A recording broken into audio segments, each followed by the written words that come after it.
Punjabi radio USA ਸੁਣ ਰਹੇ ਸਾਰੇ ਹੀ ਦਰਸ਼ਕਾਂ ਦਾ ਸਵਾਗਤ ਹੈ। ਮੈਂ ਹਾਂ ਪ੍ਰਵੀਨ ਸ਼ਰਮਾ ਤੇ ਤੁਸੀਂ ਸੁਣ ਰਹੇ ਹੋ ਪ੍ਰੋਗਰਾਮ ਖਬਰ ਤੇ ਨਜ਼ਰ। ਦੋਸਤੋ, ਇਸ ਪ੍ਰੋਗਰਾਮ ਦੇ ਵਿੱਚ ਆਪਾਂ ਸਾਂਝ ਪਾਉਣੇ ਆ ਪੰਜਾਬ ਤੋਂ ਬਲਤੇਜ ਪੰਨੂ ਜੀ ਨਾਲ। ਪ੍ਰੋਗਰਾਮ ਦੇ ਵਿੱਚ ਅੱਗੇ ਵਧਾਂਗੇ, ਪਰ ਉਸ ਤੋਂ ਪਹਿਲਾਂ ਨਜ਼ਰ ਮਾਰਦੇ ਹਾਂ ਸਾਡੇ ਅੱਜ ਦੇ ਸਪਾਂਸਰ ਦੇ ਉੱਤੇ, ਜਿਨ੍ਹਾਂ ਦੇ ਜ਼ਰੀਏ ਇਹ ਪ੍ਰੋਗਰਾਮ ਤੁਹਾਡੇ ਤੱਕ ਪਹੁੰਚਦਾ ਹੈ। ਖਾਲਸਾ ਇੰਸ਼ੋਰੈਂਸ ਏਜੰਸੀ ਵਾਲੇ ਸਾਡੇ ਪ੍ਰੋਗਰਾਮ ਦੇ ਸਪਾਂਸਰ ਨੇ। ਉਹਨਾਂ ਦੇ ਨਾਲ ਤੁਸੀਂ ਕਿਸੇ ਵੀ ਤਰ੍ਹਾਂ ਦੀ ਇੰਸ਼ੋਰੈਂਸ ਲੈਣੀ ਹੈ ਤਾਂ ਸੰਪਰਕ ਕਰ ਸਕਦੇ ਹੋ। ਉਹਨਾਂ ਦਾ ਨੰਬਰ ਹੈ 408 272 2500। ਟਿਰਕੀਆਨਾ ਇਮੀਗ੍ਰੇਸ਼ਨ ਲਾਅ ਫਰਮ ਵਾਲੇ ਜੇ ਟਿਰਕੀਆਨਾ, ਉਹਨਾਂ ਦੇ ਨਾਲ ਤੁਸੀਂ ਇਮੀਗ੍ਰੇਸ਼ਨ ਬਾਬਤ ਕਿਸੇ ਵੀ ਤਰ੍ਹਾਂ ਦੀ ਜਾਣਕਾਰੀ ਜੇ ਲੈਣੀ ਹੈ ਤਾਂ ਸੰਪਰਕ ਕਰ ਸਕਦੇ ਹੋ। ਉਹਨਾਂ ਦਾ ਨੰਬਰ ਹੈ 415 909 0503।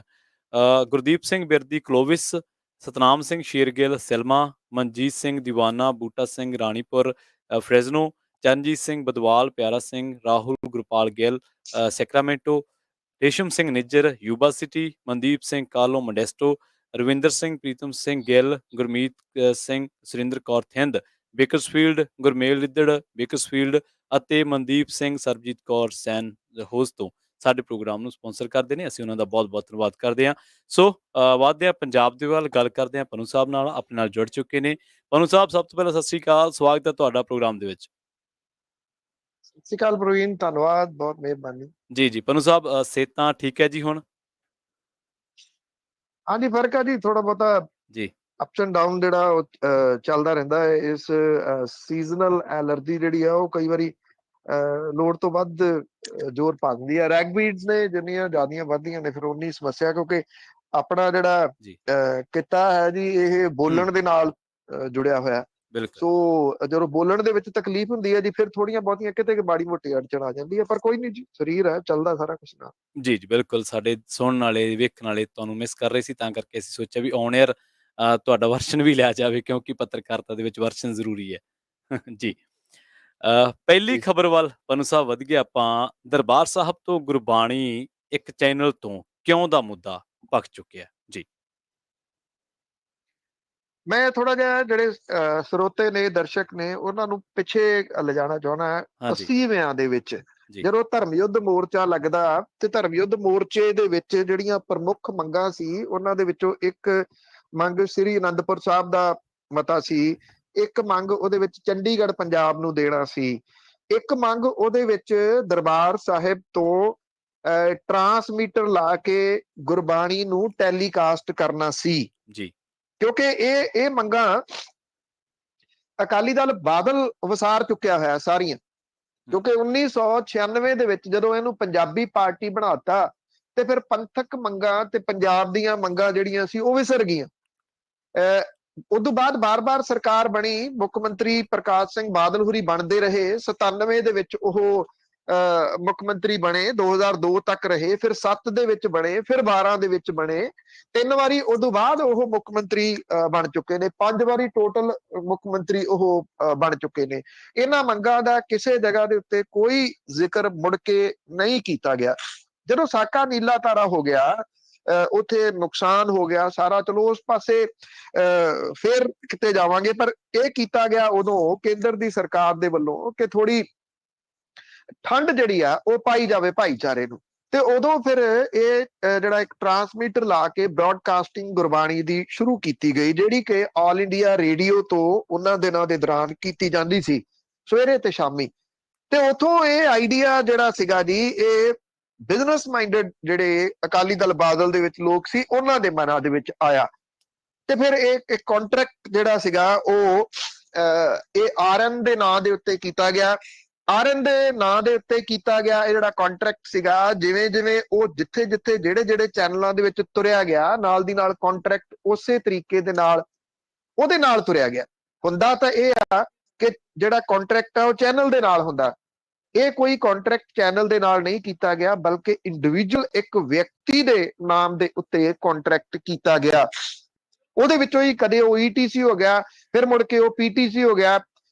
ਜਿਹੜਾ ਲਿਸ਼ਕਾਰਾ ਸੀਗਾ, ਬੜੀ ਦੇਰ ਪਹਿਲਾਂ ਇੱਕ ਚੈਨਲ ਸ਼ੁਰੂ ਹੋਇਆ ਸੀਗਾ, ਉਹ ਸੀਗਾ, ਉਹਦੇ ਉੱਤੇ ਵੀ ਗੁਰਬਾਣੀ ਜਿਹੜੀ ਉਹ ਥੋੜੀ ਦੇਰ ਬ੍ਰੌਡਕਾਸਟ ਹੋਈ। ਪਰ ਫਿਰ ਜਿਵੇਂ ਜਿਵੇਂ ਉਹ ਬੰਦਾ ਦੂਜੇ ਪਾਸੇ ਨੂੰ ਤੁਰੀ ਗਿਆ, ਫਿਰ ਜਿਹੜਾ ਭਾਈਚਾਰੇ ਦਾ ਦਾਇਰਾ ਵੱਧ ਗਿਆ, ਦੁਨੀਆ ਭਰ ਦੇ ਵਿੱਚ ਭਾਈਚਾਰਾ ਫੈਲ ਗਿਆ। ਉਧਰ ਜਿਹੜੀ ਤਕਨੀਕ ਸੀਗੀ ਉਹ ਵੀ ਵੱਧ ਗਈ। ਤੇ ਅੱਜ ਮੰਨ ਲਓ ਜੇ ਤੁਸੀਂ ਘਰੋਂ ਤੁਰਨਾ ਤੁਸੀਂ 4 ਘੰਟੇ ਦੀ ਡਰਾਈਵ ਤੇ 3 ਘੰਟੇ ਦੀ ਡਰਾਈਵ ਤੇ ਜਾਣਾ, अर्ਲੀ ਮਾਰਨਿੰਗ ਜਾਣਾ, ਤੁਸੀਂ ਉਹ ਗੁਰਬਾਣੀ ਜੇ ਸੁਣਨੀ ਚਾਹੁੰਦੇ ਹੋ ਤੇ ਤੁਸੀਂ ਉਹ ਸੁਣ ਨਹੀਂ ਸਕਦੇ। ਇਸ ਕਰਕੇ ਨਹੀਂ ਸੁਣ ਸਕਦੇ ਕਿ ਜੇ ਤੁਸੀਂ ਘਰੇ ਹੋ ਤੇ ਉਹਦੇ ਜਿਹੜਾ ਤੁਹਾਨੂੰ ਚੈਨਲ ਉਹ ਸਬਸਕ੍ਰਾਈਬ ਕਰਨਾ ਪਊਗਾ, ਨਹੀਂ ਤਾਂ ਤੁਹਾਨੂੰ ਕੋਈ ਹੱਕ ਨਹੀਂ ਕਿ ਤੁਸੀਂ ਉਹ ਗੁਰਬਾਣੀ ਸੁਣ ਸਕੋ। ਉਹ ਤੁਹਾਨੂੰ ਕੇਬਲ ਦੇ ਉੱਤੇ ਲੈਣਾ ਪਊਗਾ, ਜੇ ਕੇਬਲ ਆ ਤੁਹਾਡੇ ਕੋਲੇ। ਜੇ ਤੁਸੀਂ ਡਿਸ਼ ਨੈਟਵਰਕ ਕੋਈ ਵੀ ਯੂਜ਼ ਕਰਦੇ ਹੋ, ਉਹਦੇ ਉੱਤੇ ਤੁਹਾਨੂੰ ਉਸ ਚੈਨਲ ਵਾਲਾ ਪੈਕੇਜ ਲੈਣਾ ਪਊਗਾ, ਜੇ ਤੁਸੀਂ ਦਰਬਾਰ ਸਾਹਿਬ ਤੋਂ ਬ੍ਰੌਡਕਾਸਟ ਹੁੰਦੀ ਗੁਰਬਾਣੀ ਸੁਣਨੀ ਆ। ਇਹ ਮਾਮਲਾ ਹੁਣ ਪਿਛਲੇ ਦਿਨਾਂ ਤੋਂ ਦੁਬਾਰਾ ਭਖਿਆ। ਕੱਲ ਮੁੱਖ ਮੰਤਰੀ ਭਗਵੰਤ ਮਾਨ ਹੋਰਾਂ ਨੇ ਇਹ ਗੱਲ ਆਖੀ ਕਿ ਸਰਕਾਰ ਹਰ ਪੱਖੋਂ ਜਿਹੜੀ ਆ ਉਹ ਇਸ ਮਾਮਲੇ ਦੇ ਉੱਤੇ ਜ਼ਿੰਮੇਵਾਰੀ ਲੈਣ ਨੂੰ ਤਿਆਰ ਹੈ। ਜ਼ਿੰਮੇਵਾਰੀ ਇਹ ਲੈਣ ਨੂੰ ਤਿਆਰ ਹੈ ਕਿ ਇਹ ਬ੍ਰੌਡਕਾਸਟ ਜਿਹੜਾ ਸਾਰਿਆਂ ਦੇ ਉੱਤੇ ਕੀਤਾ ਜਾਵੇ, ਚਾਹੇ ਉਹ ਕੋਈ ਦੇਸ਼ ਦਾ ਚੈਨਲ ਹੈ, ਚਾਹੇ ਉਹ ਕੋਈ ਵਿਦੇਸ਼ ਦਾ ਚੈਨਲ ਹੈ। ਕੋਈ ਆਡੀਓ ਦੇ ਵਿੱਚ ਕਰਨਾ ਚਾਹੁੰਦਾ, ਕੋਈ ਵੀਡੀਓ ਦੇ ਵਿੱਚ ਕਰਨਾ ਚਾਹੁੰਦਾ, ਇਹਦੇ ਨਾਲ ਕੋਈ ਫਰਕ ਨਹੀਂ। ਕਿੰਨੀ ਦੇਰ ਕਰਨਾ ਚਾਹੁੰਦਾ, ਇਹ ਵੀ ਕੋਈ ਫਰਕ ਨਹੀਂ। ਇੱਕ ਫ੍ਰੀ ਟੂ 에ਅਰ ਜਿਹੜਾ ਚੈਨਲ ਹੈ ਉਹ ਹੋਵੇ ਤੇ ਉੱਥੋਂ ਕੋਈ ਵੀ ਵਿਅਕਤੀ ਜਿਹੜਾ ਇਹਦੀ ਫੀਡ ਲੈ ਸਕੇ। ਆਡੀਓ ਫੀਡ ਲੈਣੀ ਆ, ਵੀਡੀਓ ਫੀਡ ਲੈਣੀ ਆ, ਜਿਹੜੀ ਵੀ ਲੈਣੀ ਆ, ਉਹ ਇਹ ਫੀਡ ਲੈ ਕੇ ਇਹਨੂੰ ਅੱਗੇ ਜਿਹੜਾ ਉਹ ਬ੍ਰੌਡਕਾਸਟ ਕਰ ਸਕੇ। ਇਹਦੇ ਨਾਲ ਜਿਹੜੇ ਸ਼੍ਰੋਮਣੀ ਗੁਰਦੁਆਰਾ ਪ੍ਰਬੰਧਕ ਕਮੇਟੀ ਦੇ ਪ੍ਰਧਾਨ ਨੇ ਧਾਮੀ ਸਾਹਿਬ, ਉਹਨਾਂ ਨੇ ਕੋਰੀ ਨਾ ਕਰਤੀ। ਇਹ ਆਖਿਆ ਕਿ ਸਰਕਾਰ ਆਪਣਾ ਕੰਮ ਕਰੇ, ਸਰਕਾਰ ਸਿੱਖਾਂ ਦੇ ਧਾਰਮਿਕ ਮਾਮਲਿਆਂ ਦੇ ਵਿੱਚ ਦਖਲ ਦੇਣਾ ਚਾਹੁੰਦੀ ਹੈ। ਹੁਣ ਜਦੋਂ ਚਾਹੇ 97 ਦੇ ਵਿੱਚ ਸਰਕਾਰ ਆਈ ਬਾਦਲ ਦੀ, ਚਾਹੇ ਮੁੜ ਕੇ 2007 ਦੇ ਵਿੱਚ ਆਈ, 17 ਤੱਕ ਰਹੀ, 15 ਸਾਲ ਉਹਨਾਂ ਦਾ ਕਬਜ਼ਾ ਰਿਹਾ ਸ਼੍ਰੋਮਣੀ ਗੁਰਦੁਆਰਾ ਪ੍ਰਬੰਧਕ ਕਮੇਟੀ ਤੇ। ਔਰ ਇਹ ਸਾਰੇ ਜਾਣਦੇ ਆ ਕਿ ਜਿਹੜੇ ਚੈਨਲ ਦੇ ਉੱਤੋਂ ਇਹ ਬ੍ਰੌਡਕਾਸਟ ਕੀਤੀ ਜਾਂਦੀ ਆ ਸੁਖਬੀਰ ਸਿੰਘ ਬਾਦਲ ਹੋਰਾਂ ਦੀ ਪ੍ਰਾਪਰਟੀ ਆ। ਕੀ ਉਹ ਸਰਕਾਰ ਦਾ ਦਖਲ ਨਹੀਂ ਸੀਗਾ? ਕਿਉਂ ਉਹ ਗੁਰਬਾਣੀ ਕਿਉਂ ਇੱਕ ਚੈਨਲ ਦੇ ਉੱਤੋਂ ਬ੍ਰੌਡਕਾਸਟ ਜਿਹੜੀ ਉਹ ਕੀਤੀ ਜਾਂਦੀ ਰਹੀ? ਧਾਮੀ ਸਾਹਿਬ ਨੇ ਪਿਛਲੇ ਦਿਨ ਇਹ ਬਿਆਨ ਦਿੱਤਾ ਸੀ ਕਿ 200 ਕਰੋੜ ਰੁਪਈਆ ਖਰਚ ਆਉਂਦਾ ਹੈ ਚੈਨਲ ਸੈਟਅਪ ਕਰਨ ਦੇ ਉੱਤੇ, ਤੇ ਸ਼੍ਰੋਮਣੀ ਗੁਰਦੁਆਰਾ ਪ੍ਰਬੰਧਕ ਕਮੇਟੀ ਇਸ ਵੇਲੇ ਘਾਟੇ ਦੇ ਵਿੱਚ ਆ। ਪਹਿਲਾ ਤਾਂ ਸਵਾਲ ਇਹ ਹੈ ਕਿ ਤਕਨੀਕ ਦੇ ਇਸ ਹੜ ਦੇ ਵਿੱਚ ਕੌਣ ਕਹਿੰਦਾ 200 ਕਰੋੜ ਰੁਪਈਆ ਚੈਨਲ ਦੇ ਉੱਤੇ ਖਰਚਾ ਆਉਂਦਾ? ਇਹ ਦੋ ਸਿਫਰਾਂ ਨਾਲ ਉਹੀ ਵੱਧ ਲਾਈ ਜਾਂਦੇ ਆ। ਅੱਜ ਤੁਹਾਨੂੰ ਜਿਹੜਾ ਸੈਟਲਾਈਟ ਦੇ ਉੱਤੇ ਵੀ ਲੈਣ ਦੀ ਜ਼ਰੂਰਤ ਨਹੀਂ, ਤੁਸੀਂ ਵੈਬ ਦੇ ਉੱਤੇ ਜਿਹੜਾ ਕਰੋ, ਉੱਥੋਂ ਫੀਡ ਦੇ ਦਿਓ ਅੱਗੋਂ। ਔਰ ਭਾਈਚਾਰਾ ਪੂਰੀ ਦੁਨੀਆ ਦੇ ਵਿੱਚ ਏਡਾ ਸਟੈਬਲਿਸ਼ ਹੋਇਆ ਪਿਆ ਕਿ ਇਸ ਭਾਈਚਾਰੇ ਦੇ ਵਿੱਚ ਬਹੁਤ ਸਾਰੇ ਇਸ ਤਰ੍ਹਾਂ ਦੇ ਲੋਕ ਨੇ ਜਿਹੜੇ ਕਿ ਇਸ ਖੇਤਰ ਦੇ ਨਾਲ ਸੰਬੰਧ ਰੱਖਦੇ ਨੇ। ਜਦੋਂ ਦਰਬਾਰ ਸਾਹਿਬ ਦਾ ਨਾਮ ਆਉਂਦਾ ਤੇ ਕੋਈ ਵੀ ਵਿਅਕਤੀ ਕਿਸੇ ਵੀ ਲੈਵਲ ਤੱਕ ਜਾ ਕੇ ਉੱਥੇ ਆਪਣੀਆਂ ਸੇਵਾਵਾਂ ਦੇਣ ਦੇ ਵਾਸਤੇ ਤਿਆਰ ਹੈ। ਪਰ ਗੱਲ ਤਾਂ ਇਹ ਆ, ਜੇ ਸੇਵਾਵਾਂ ਲੈਣੀਆਂ ਹੋਣ ਤੇ ਤਾਂ ਆ ਨਾ। ਇੱਕ ਬਿਜ਼ਨਸ ਬਣਾ ਲਿਆ ਗਿਆ ਕਿ ਤੁਸੀਂ ਪਹਿਲਾਂ ਸਬਸਕ੍ਰਾਈਬ ਕਰੋ ਚੈਨਲ ਨੂੰ, ਜਾਂ ਤੁਸੀਂ ਆਪਣੇ ਜਿਹੜੇ ਡਿਸ਼ ਨੈਟਵਰਕ ਦੇ ਉੱਤੇ ਆ ਉਹਦਾ ਕਨੈਕਸ਼ਨ ਲਓਗੇ ਤੇ ਤੁਸੀਂ ਗੁਰਬਾਣੀ ਸੁਣ ਸਕੋਗੇ। ਇਹ ਕਰੋੜਾਂ ਨਹੀਂ, ਇਹ ਅਰਬਾਂ ਰੁਪਈਏ ਦਾ ਬਿਜ਼ਨਸ ਬਣ ਚੁੱਕਿਆ ਹੋਇਆ।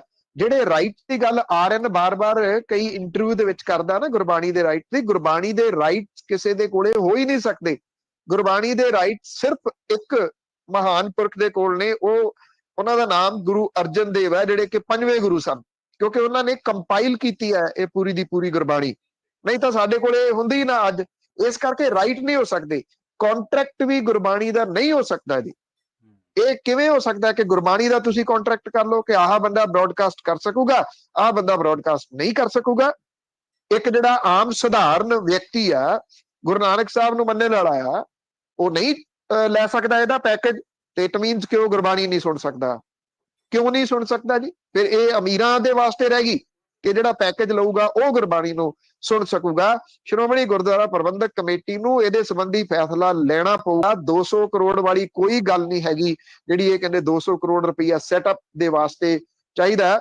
ਮੇਰੀ ਜਾਣਕਾਰੀ ਦੇ ਮੁਤਾਬਕ 14-15 ਕਰੋੜ ਰੁਪਈਆ ਤਾਂ ਸਾਲ ਦਾ ਉਹ ਚੈਨਲ ਵਿਸ਼ੇਸ਼ ਨੂੰ ਦਿੰਦੀ ਹੈ ਐਸਜੀਪੀਸੀ, ਖਬਰਾਂ ਉੱਥੋਂ ਬ੍ਰੌਡਕਾਸਟ ਕਰਨ ਦੇ ਵਾਸਤੇ। ਖਬਰਾਂ ਦੇ ਵਾਸਤੇ ਕੀ ਬਾਕੀ ਚੈਨਲ ਨਹੀਂ ਹੈਗੇ, ਉਹ ਕੋਈ ਪੈਸੇ ਥੋੜੀ ਮੰਗਦੇ ਆ, ਉਹ ਤਾਂ ਫ੍ਰੀ ਆਫ ਕਾਸਟ ਉੱਥੋਂ ਸਾਰਾ ਕੁਝ ਕਰਨ ਦੇ ਵਾਸਤੇ ਤਿਆਰ ਨੇ। ਅੱਜ ਇੰਨੇ ਵੈਬ ਚੈਨਲਸ ਨੇ, ਵਿਦੇਸ਼ਾਂ ਦੇ ਵਿੱਚ ਇੰਨੇ ਚੈਨਲਸ ਨੇ। ਈਵਨ ਪੰਜਾਬੀ ਰੇਡੀਓ ਯੂਐਸਏ ਚ ਆਊਗਾ ਜਿਹੜਾ ਗੁਰਬਾਣੀ ਇਹ ਬ੍ਰੌਡਕਾਸਟ ਕਰਦਾ, ਉਹ ਕਿਉਂ ਨਾ ਉਹਨੂੰ ਆਡੀਓ ਦੇ ਵਿੱਚ ਫੀਡ ਮਿਲੇ ਤੇ ਉਹ ਦਰਬਾਰ ਸਾਹਿਬ ਵਾਲੀ ਗੁਰਬਾਣੀ ਜਿਹੜੀ ਆ ਉਹਨੂੰ ਬ੍ਰੌਡਕਾਸਟ ਕਰੂਗਾ। ਕਿਉਂ ਨਹੀਂ ਕਰੂਗਾ? ਸਿਰਫ ਪੰਜਾਬੀ ਰੇਡੀਓ ਯੂਐਸਏ ਕਿਉਂ? ਜਿੰਨੇ ਵੀ ਚੈਨਲਸ ਨੇ ਉਹਨੂੰ ਬ੍ਰੌਡਕਾਸਟ ਕਰਨਾ ਚਾਹਣਗੇ।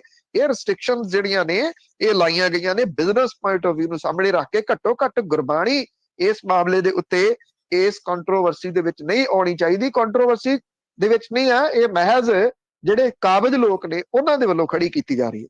ਜੀ, ਬਿਲਕੁਲ ਪੰਨੂ ਸਾਹਿਬ, ਤੁਹਾਡੀ ਗੱਲ ਜਾਇਜ਼ ਹੈ ਕਿ ਕਿਸੇ ਵਿਅਕਤੀ ਵਿਸ਼ੇਸ਼ ਕੋਲੇ ਗੁਰਬਾਣੀ ਦਾ ਪੇਟੈਂਟ ਨਹੀਂ ਹੋ ਸਕਦਾ। ਕਮਾਲ ਦੀ ਗੱਲ ਹੈ ਕਿ ਸਾਡੇ ਸਿੱਖ ਬੁੱਧੀਜੀਵੀਆਂ ਨੇ ਵੀ ਕਦੇ ਇਸ ਐਂਗਲ ਤੋਂ ਇਹਨਾਂ ਚੀਜ਼ਾਂ ਨੂੰ ਕਾਊਂਟਰ ਨਹੀਂ ਕੀਤਾ। ਖੈਰ, ਅਗਲੀ ਖਬਰ ਵੱਲ ਵਧਦੇ ਆਪਾਂ ਪੰਨੂ ਸਾਹਿਬ। ਮਹਿੰਗਾਈ ਦੇ ਖਿਲਾਫ ਕਾਂਗਰਸ ਆਈ ਸੀ ਸੜਕਾਂ ਤੇ, ਪਰ ਦੱਸਦੇ ਆ ਵੀ ਆਪਸ ਵਿੱਚ ਹੀ ਰੱਟਾ ਪੈ ਗਿਆ, ਖਾਸਾ ਪੈ ਗਿਆ ਸੀ। ਐਕਚੁਅਲੀ ਜਿਹੜੇ ਫਿਰ ਉਹ ਗੱਲ ਆ ਜਾਂਦੀ, ਉੱਥੋਂ ਹੀ ਸ਼ੁਰੂ ਕਰਦੇ ਕਿ ਗੁਰਬਾਣੀ ਕਹਿੰਦੀ ਹੈ ਕਿ ਵਕਤ ਵਿਚਾਰੇ ਸੋ ਬੰਦਾ ਹੋਏ। ਜੀ। ਜਦੋਂ ਤੁਸੀਂ ਵਕਤ ਹੀ ਨਹੀਂ ਵਿਚਾਰਦੇ ਕਿ ਵਕਤ ਕਿਹੋ ਜਿਹਾ ਚੱਲ ਰਿਹਾ, ਤੁਸੀਂ ਸੜਕਾਂ ਦੇ ਉੱਤੇ ਆਏ ਕਿਉਂ? ਸੜਕਾਂ ਦੇ ਉੱਤੇ ਤਾਂ ਆਏ ਹੋ ਕਿ ਲੋਕਾਂ ਦੀ ਨਬਜ਼ ਨਹੀਂ ਤੁਸੀਂ ਪਛਾਣ ਸਕੇ। ਨਵਜੋਤ ਸਿੰਘ ਸਿੱਧੂ ਹੋਰਾਂ ਨੇ ਪਹਿਲਾਂ ਤਾਂ ਉਹ ਮੌਨ ਧਾਰ ਕੇ ਘਰ ਬੈਠੇ ਰਹੇ। ਜਦੋਂ ਅਖੀਰਲਾ ਸਾਲ ਸ਼ੁਰੂ ਹੋਇਆ ਫਿਰ ਉਹਨਾਂ ਨੂੰ ਚੇਤਾ ਆਇਆ ਤੇ ਫਿਰ ਉਹਨਾਂ ਨੇ ਧੜਾ ਧੜ ਜਿਹੜੇ ਸੀ ਉਹ ਟਵੀਟ ਕਰ ਕਰਕੇ ਕਾਂਗਰਸ ਹਾਈ ਕਮਾਂਡ ਨੂੰ ਮਜਬੂਰ ਕੀਤਾ ਕਿ ਪ੍ਰਧਾਨਗੀ ਉਹਨਾਂ ਨੂੰ ਦਿੱਤੀ ਜਾਵੇ। ਪ੍ਰਧਾਨਗੀ ਮਿਲ ਗਈ, ਚਲੋ ਮਿਲ ਗਈ, ਤੇ ਕਿਹੜਾ ਢਾਂਚਾ ਉਹਨਾਂ ਨੇ ਸੈੱਟ ਕੀਤਾ? ਨਵਜੋਤ ਸਿੰਘ ਸਿੱਧੂ ਹੋਰਾਂ ਨੇ ਕੋਈ ਵੀ ਨਹੀਂ, ਢਾਂਚਾ ਕੋਈ ਬਣਾਇਆ ਹੀ ਨਹੀਂ ਕਾਂਗਰਸ ਦਾ। ਤੇ ਫਿਰ ਉਹ ਮੈਂ ਦੇ ਚੱਕਰ ਦੇ ਵਿੱਚ ਪੈ ਕੇ ਉਹਨਾਂ ਨੇ ਐਸਾ ਸੱਤਿਆਨਾਸ਼ ਕਾਂਗਰਸ ਦਾ ਕਰ ਦਿੱਤਾ ਕਿ ਅੱਜ ਕਾਂਗਰਸ ਕਿਸ ਜਗ੍ਹਾ ਦੇ ਉੱਤੇ ਆ ਕਿਸੇ ਨੂੰ ਦੱਸਣ ਦੀ ਲੋੜ ਨਹੀਂ। ਔਰ ਇਹਦੇ ਵਿੱਚ ਮੈਂ ਨਹੀਂ ਕਹਿੰਦਾ ਕਿ ਇਕੱਲੇ ਨਵਜੋਤ ਸਿੰਘ ਸਿੱਧੂ ਹੋਰਾਂ ਦਾ ਹੱਥ ਹੈ, ਪਰ ਨਵਜੋਤ ਸਿੰਘ ਸਿੱਧੂ ਹੋਰਾਂ ਦਾ ਵੱਡਾ ਇੱਕ ਹੱਥ ਹੈ। ਉਹ ਕਿਸੇ ਨੂੰ ਬੰਦਾ ਹੀ ਨਹੀਂ ਸਮਝਦੇ, ਈਵਨ ਉਹ ਪੱਤਰਕਾਰਾਂ ਨੂੰ ਕਿਸੇ ਨੂੰ ਪੱਤਰਕਾਰ ਨਹੀਂ ਸਮਝਦੇ। ਤੈਨੂੰ ਕੀ ਪਤਾ, ਤੂੰ ਮੇਰੀ ਗੱਲ ਸੁਣ, ਤੂੰ ਆ ਕਰ, ਤੂੰ ਆ ਕਰ। ਉਹਨਾਂ ਦੀ ਬਾਡੀ ਲੈਂਗੁਏਜ ਜਿਹੜੀ ਆ ਉਹ ਹੰਕਾਰ ਦੇ ਨਾਲ ਕੰਪਲੀਟ ਭਰੀ ਹੋਈ ਆ। ਕੱਲ ਜਦੋਂ ਕਾਂਗਰਸ ਨੇ ਮਹਿੰਗਾਈ ਦੇ ਖਿਲਾਫ ਵੱਖ-ਵੱਖ ਰਾਜਾਂ ਦੇ ਵਿੱਚ ਧਰਨੇ ਦੇਣੇ ਸੀ ਤੇ ਇੱਕ ਧਰਨਾ ਚੰਡੀਗੜ੍ਹ ਦੇ ਵਿੱਚ ਵੀ ਸ਼ੁਰੂ ਹੋਇਆ, ਉਹਦੇ ਵਿੱਚ ਨਵਜੋਤ ਸਿੰਘ ਸਿੱਧੂ ਹੋਰਾਂ ਨੇ ਉਹੀ ਗੱਲਾਂ ਫੇਰ ਕਰਨੀਆਂ ਸ਼ੁਰੂ ਕਰ ਦਿੱਤੀਆਂ ਕਿ ਇੱਥੇ ਬੇਈਮਾਨ ਨੇ ਸਾਰੇ, ਮੈਂ ਬੇਈਮਾਨਾਂ ਦਾ ਸਾਥ ਨਹੀਂ ਦੇਣਾ, ਜਿਨ੍ਹਾਂ ਦੇ ਘਰਾਂ ਚੋਂ ਪੈਸੇ ਲੱਭਦੇ ਆ ਉਹ ਬੇਈਮਾਨ ਹੈ, ਮੈਂ ਇਮਾਨਦਾਰ ਸੀ, ਮੇਰੀ ਗੱਲ ਨਹੀਂ ਸੁਣੀ ਗਈ। ਤੇ ਉੱਥੇ ਵਰਿੰਦਰ ਢਿੱਲੋਂ ਜਿਹੜਾ ਕਿ ਯੂਥ ਕਾਂਗਰਸੀ ਆਗੂ ਆ, ਉਹਨੇ ਉੱਠ ਕੇ ਟੋਕ ਦਿੱਤਾ ਕਿ ਸਿੱਧੂ ਸਾਹਿਬ ਜੇ ਕੋਈ ਬੇਈਮਾਨ ਹੈ ਤੇ ਉਹਦਾ ਨਾਮ ਲੈ ਕੇ ਦੱਸੋ, ਇਉਂ ਸਾਰਿਆਂ ਨੂੰ ਬਦਨਾਮ ਨਾ ਕਰੋ। ਅਸੀਂ ਵੀ ਇੱਥੇ ਬੈਠੇ ਆ, ਅਸੀਂ ਬੇਈਮਾਨ ਥੋੜੀ ਆ, ਇਮਾਨਦਾਰ ਸਿਰਫ ਤੁਸੀਂ ਹੋ। ਅੱਗੋਂ ਬਜਾਏ ਇਹਦੇ ਕਿ ਸਿਆਣਪ ਵਿਖਾਉਂਦਿਆਂ ਨਵਜੋਤ ਸਿੰਘ ਸਿੱਧੂ ਹੋਰੀ ਇਸ ਮਾਮਲੇ ਨੂੰ ਉੱਥੇ ਨੱਪਣ ਦਾ ਯਤਨ ਕਰਦੇ, ਉਹਨਾਂ ਦੀ ਬਾਡੀ ਲੈਂਗੁਏਜ ਜਿਹੜੀ ਸੀ, ਉਹਨਾਂ ਦਾ ਖੜੋਣਾ, ਛਾਤੀ ਜਿਹੜੀ ਉਹ ਤਾਨਣੀ ਇਹੋ ਜਿਹੀ ਸੀ ਕਿ ਮੈਂ ਫਿਰ ਧੱਕੇ ਦੇ ਜ਼ੋਰ ਦੇ ਨਾਲ ਆ ਜਿਹੜਾ ਕਰਾ ਲੂੰਗਾ। ਜਿਹੜੇ ਦੂਜੇ ਵਰਕਰ ਸੀ ਉਹਨਾਂ ਨੇ ਬੈਸਣਾ ਸ਼ੁਰੂ ਕਰ ਦਿੱਤਾ ਨਵਜੋਤ ਸਿੰਘ ਸਿੱਧੂ ਹੋਰਾਂ ਦੇ ਨਾਲ। ਕਾਂਗਰਸ ਨੇ ਇਹ ਰੋਸ ਧਰਨੇ ਤੋਂ ਬਾਅਦ ਇੱਕ ਰੋਸ ਮਾਰਚ ਕਰਨਾ ਸੀ ਮਹਿੰਗਾਈ ਦੇ ਖਿਲਾਫ। ਉਹ ਰੋਸ ਮਾਰਚ ਤਾਂ ਕਿਤੇ ਖਿੰਡਰ ਵੰਡਰ ਗਿਆ, ਉਹ ਹੋਇਆ ਹੀ ਨਹੀਂ। ਤੇ ਰੋਸ ਧਰਨਾ ਵੀ ਚੁੱਕਣਾ ਪੈ ਗਿਆ, ਇਸ ਕਰਕੇ ਚੁੱਕਣਾ ਪੈ ਗਿਆ ਕਿ ਨਵਜੋਤ ਸਿੰਘ ਸਿੱਧੂ ਹੋਰਾਂ ਦੀ ਵਜ੍ਹਾ ਕਰਕੇ ਉੱਥੇ ਤੂੰ ਐਵੇਂ ਸਟਾਰਟ ਹੋ ਗਈ। ਨਵਜੋਤ ਸਿੰਘ ਸਿੱਧੂ ਹੋਰੀ ਚਾਹੁੰਦੇ ਆ ਕਿ ਕਾਂਗਰਸ ਦੀ ਪ੍ਰਧਾਨਗੀ ਇੱਕ ਵਾਰੀ ਫੇਰ ਉਹਨਾਂ ਨੂੰ ਮਿਲ ਜਾਵੇ। ਜੇ ਉਹਨਾਂ ਨੂੰ ਮਿਲ ਗਈ ਤੇ ਫਿਰ ਇਹ ਹੈ ਕਿ ਕਾਂਗਰਸ ਦਾ ਪੱਕਾ ਭੋਗ ਪਾ ਦੇਣਗੇ ਨਵਜੋਤ ਸਿੰਘ ਸਿੱਧੂ ਹੋਰੀ। ਉਹਨਾਂ ਦੀ ਬਾਡੀ ਲੈਂਗੁਏਜ ਜਿਹੜੀ ਆ ਉਹ ਇਸ ਕਿਸਮ ਦੀ ਦਿਸਦੀ ਹੈ। ਉਹ ਹੁਣ ਤਾਂ ਤੁਰੇ ਫਿਰਦੇ ਆ, ਕਦੀ ਕਿਸੇ ਜਗ੍ਹਾ ਤੇ ਜਾਂਦੇ, ਕਦੀ ਕਿਸੇ ਜਗ੍ਹਾ ਤੇ ਜਾਂਦੇ ਆ। ਚੋਣਾਂ ਦੇ ਵਿੱਚ ਨਵਜੋਤ ਸਿੰਘ ਸਿੱਧੂ ਹੋਰੀ ਕਿਤੇ ਵੀ ਨਹੀਂ ਗਏ ਚੋਣ ਪ੍ਰਚਾਰ ਕਰਨ ਦੇ ਵਾਸਤੇ। ਕਹਿੰਦੇ ਚਰਨਜੀਤ ਚੰਨੀ ਨੂੰ ਫੇਸ ਕਿਉਂ ਬਣਾਇਆ? ਤੁਸੀਂ ਦੇਖਣਾ, ਜੇ ਨਵਜੋਤ ਸਿੰਘ ਸਿੱਧੂ ਨੂੰ ਕਾਂਗਰਸ ਦਾ ਪ੍ਰਧਾਨ ਨਾ ਬਣਾਇਆ ਤਾਂ ਨਵਜੋਤ ਸਿੰਘ ਸਿੱਧੂ ਹੋਰਾਂ ਨੇ ਫੇਰ ਮੌਨ ਧਾਰ ਲੈਣਾ। ਫਿਰ ਉਹਨਾਂ ਨੇ ਘਰ ਚੋਂ ਬਾਹਰ ਨਹੀਂ ਨਿਕਲਣਾ, ਨਾ ਕੋਈ ਉਹਨਾਂ ਨੇ ਗੱਲ ਕਰਨੀ ਹੈ। ਚਾਹੇ ਉੱਥੇ ਬਾਈਬਲ ਦੇ ਵਿੱਚ ਜਾ ਕੇ ਧਰਨੇ ਦੇ ਉੱਤੇ ਚਲੇ ਗਏ, ਜੇ ਉਦੋਂ ਬਾਅਦ ਇਹ ਧਰਨਿਆਂ ਤੇ ਲੱਭ ਗਏ, ਜੇ ਪ੍ਰਧਾਨਗੀ ਨਾ ਮਿਲੀ ਤੇ ਕਹਿਣਾ, ਜੇ ਮਿਲ ਗਈ ਤੇ ਤਾਂ ਵੀ ਉਹਨਾਂ ਨੇ ਕਿਤੇ ਬਾਹਰ ਨਹੀਂ ਨਿਕਲਣਾ। ਕਿਸੇ ਮੁੱਦੇ ਦੇ ਉੱਤੇ ਉਹਨਾਂ ਨੇ ਕੋਈ ਗੱਲ ਨਹੀਂ ਕਰਨੀ। ਉਹ ਮਹਿਜ਼ ਪ੍ਰਧਾਨਗੀ ਦੇ ਚੱਕਰ ਦੇ ਵਿੱਚ ਇਸ ਵੇਲੇ ਇੰਨਾ ਕੁਝ ਜਿਹੜਾ ਉਹ ਕਰ ਰਹੇ ਆ। ਪੰਜਾਬ ਕਾਂਗਰਸ ਜਿਹੜੀ ਕਿ ਖੱਖੜੀਆਂ ਕਰੇਲੇ ਇਸ ਵੇਲੇ ਹੋਈ ਫਿਰਦੀ ਹੈ, ਉਹ ਇੱਕ ਦੂਜੇ ਦੇ ਉੱਤੇ ਇਲਜ਼ਾਮ ਲਾਉਣ ਦੇ ਵਿੱਚ ਹੀ ਜ਼ਿਆਦਾ ਆਪਣਾ ਸਮਾਂ ਬਤੀਤ ਕਰ ਰਹੀ ਹੈ। ਚਾਹੇ ਉਹ ਸੁਨੀਲ ਜਾਖੜ ਹੋਰਾਂ ਦੇ ਬਿਆਨ ਨੇ, ਚਾਹੇ ਉਹ ਵਰਿੰਦਰ ਢਿੱਲੋਂ ਹੋਰਾਂ ਦੀ ਬਹਿਸ ਹੈ, ਚਾਹੇ ਚਰਨਜੀਤ ਚੰਨੀ ਹੋਰੀ ਹਾਈ ਕਮਾਂਡ ਦੇ ਕੋਲੇ ਫਿਰਦੇ ਆ ਕਿ ਜਾਖੜ ਤੋਂ ਮਾਫੀ ਮੰਗਾਓ, ਤੇ ਚਾਹੇ ਨਵਜੋਤ ਸਿੰਘ ਸਿੱਧੂ ਹੋਰੀ ਅੱਜ ਇੱਥੇ ਸੜਕਾਂ ਦੇ ਉੱਤੇ ਨਿਕਲਣ ਦਾ ਡਰਾਮਾ ਕਰ ਰਹੇ ਆ। ਜੀ ਬਿਲਕੁਲ, 78 ਸੀਟਾਂ ਤੋਂ 80 ਸੀਟਾਂ ਤੋਂ ਅਸੀਂ 18-20 ਤੇ ਆ ਗਏ, ਪਰ ਹਲੇ ਵੀ ਅਸੀਂ ਪੁਰਾਣੀਆਂ ਚੀਜ਼ਾਂ ਦਾ ਸਬਕ ਨਹੀਂ ਲੈ ਰਹੇ। ਵਿਰੋਧੀ ਧਿਰ ਦਾ ਸਾਡੇ ਕੋਲ ਰੁਤਬਾ ਹੈ, ਪਰ ਅਸੀਂ ਉਹਦੀਆਂ ਅੱਖਾਂ ਨਾ ਪੂਰਤੀਆਂ ਕਰ ਰਹੇ ਹਾਂ। ਬਿਲਕੁਲ, ਇਹ ਤਾਂ ਕਾਂਗਰਸ ਦੀ ਗੱਲ ਹੋ ਗਈ ਪੰਨੂ ਸਾਹਿਬ, ਵੀ ਕਾਂਗਰਸੀ ਤੇ ਚਲੋ ਉਹਨਾਂ ਨੂੰ ਮੀਡੀਆ ਨੇ ਤਾਂ ਕਵਰ ਕੀਤਾ ਹੋਣਾ, ਪਰ ਸੁਖਬੀਰ ਸਿੰਘ ਬਾਦਲ ਬਾਰੇ ਸੁਣਦੇ ਆ ਵੀ ਚਰਚਾਵਾਂ ਇਹ ਹੈ ਵੀ ਮੀਡੀਆ ਤੋਂ ਬਚ ਕੇ ਨਿਕਲਦੇ ਨਜ਼ਰ ਆਏ, ਪਟਿਆਲਾ ਆਏ ਸੀਗੇ ਪਰ ਮੀਡੀਆ ਦੇ ਨਾਲ ਨਹੀਂ ਗੱਲਬਾਤ ਕੀਤੀ। ਦੇਖੋ ਮੀਡੀਆ ਦੇ ਨਾਲ ਗੱਲਬਾਤ ਉਹ ਕਰਦੇ ਨਹੀਂਗੇ ਅੱਜ ਕੱਲ। ਹਾਰ ਬਰਦਾਸ਼ਤ ਕਰਨੀ ਬੜੀ ਔਖੀ ਹੁੰਦੀ ਹੈ ਜੀ। ਜੀ ਇਹ ਔਰ ਜਿਨ੍ਹਾਂ ਨੇ ਹਾਰਾਂ ਕਦੇ ਵੇਖੀਆਂ ਹੀ ਨਾ ਹੋਣ, ਰਾਜ ਕਰਾਂਗੇ 25 ਸਾਲ ਵਾਲੇ, ਤੇ ਉਹਨਾਂ ਨੂੰ ਇਹ ਕਿਵੇਂ ਬਰਦਾਸ਼ਤ ਹੋਵੇ ਕਿ ਅਕਾਲੀ ਦਲ ਦਾ ਬੇੜਾ ਗਰਕ ਉਹਨਾਂ ਨੇ ਕਿਵੇਂ ਕਰ ਦਿੱਤਾ। ਔਰ ਉਹ 3 ਸੀਟਾਂ ਤੇ ਤਾਂ ਲੈ ਆਏ ਅਕਾਲੀ ਦਲ ਬਾਦਲ ਨੂੰ, ਜਿਹੜੇ ਕਹਿੰਦੇ ਸੀਗੇ ਐਤਕੀ ਮੇਰੀ ਸਰਕਾਰ ਪੱਕੀ, ਉਹ ਲਾਲ ਪੀਲੀਆਂ ਡਾਇਰੀਆਂ ਜਿਹੜੀਆਂ ਉਹ ਪਤਾ ਨਹੀਂ ਕਿੱਥੇ ਗਈਆਂ, ਜਿਹਦੇ ਵਿੱਚ ਅਫਸਰਾਂ ਦੇ ਉਹ ਕੱਲ ਆਪਣੇ ਨੇੜਲੇ ਰਿਸ਼ਤੇਦਾਰ ਵਿਕਰਮ ਮਜੀਠੀਏ ਨੂੰ ਇੱਥੇ ਜੇਲ੍ਹ ਦੇ ਵਿੱਚ ਮਿਲਣ ਆਏ, ਜਿਹੜਾ ਕਿ NDPS ਦੇ ਕੇਸਾਂ ਦੇ ਤਹਿਤ ਪਟਿਆਲੇ ਦੀ ਜੇਲ੍ਹ ਦੇ ਵਿੱਚ ਹੈ, ਤੇ ਉਹਨੂੰ ਰਾਹਤ ਕਿਸੇ ਪਾਸੇ ਤੋਂ ਮਿਲਦੀ ਨਜ਼ਰ ਨਹੀਂ ਆ ਰਹੀ। ਸੁਪਰੀਮ ਕੋਰਟ ਦੇ ਵਿੱਚ ਉਹ ਪਹੁੰਚਿਆ ਸੀ ਕੁਐਸ਼ਨਿੰਗ ਦੇ ਵਾਸਤੇ। ਇਹ ਕੁਐਸ਼ਨਿੰਗ ਨਹੀਂ ਹੋ ਸਕਣੀ, ਕਿਸੇ ਵੀ ਹਾਲਤ ਦੇ ਵਿੱਚ ਨਹੀਂ ਹੋ ਸਕਣੀ। ਜੇ ਇਹ ਕੁਐਸ਼ਨਿੰਗ ਹੁੰਦੀ ਆ ਤਾਂ NDPS ਐਕਟ ਦੇ ਤਹਿਤ ਦਰਜ ਕੀਤੇ ਗਏ ਜਿਹੜੇ ਬਾਕੀ ਕੇਸ ਨੇ, ਜਿਨ੍ਹਾਂ ਦੀ ਗਿਣਤੀ ਬਹੁਤ ਵੱਡੀ ਆ, ਉਹਨਾਂ ਦਾ ਕੀ ਬਣੂਗਾ? ਕਿ ਉਹ ਸਾਰੇ ਦੇ ਸਾਰੇ ਫਿਰ ਕੁਐਸ਼ਨਿੰਗ ਵਾਲੇ ਪਾਸੇ ਨੂੰ ਜਾਣਗੇ? ਇਸ ਕਰਕੇ ਬਹੁਤ ਘੱਟ ਚਾਂਸਸ ਨੇ। ਇਹ ਕਿਹਾ ਜਾ ਰਿਹਾ ਕਿ ਜਿਹੜੇ ਇੱਥੋਂ ਦੇ ਆਗੂ ਸੀਗੇ, ਜਿਨ੍ਹਾਂ ਨੂੰ ਮੀਡੀਆ ਹੁਣ ਪੁੱਛਦਾ ਨਹੀਂ ਬਹੁਤਾ, ਉਹ ਕਹਿੰਦੇ ਬਾਹਰ ਆ ਕੇ ਮੀਡੀਆ ਨੂੰ ਕਿ ਸੁਖਬੀਰ ਸਿੰਘ ਬਾਦਲ ਨੇ ਸਾਡੇ ਨਾਲ ਕੁਝ ਗੱਲਾਂ ਜਿਹੜੀਆਂ ਉਹ ਕੀਤੀਆਂ ਨੇ।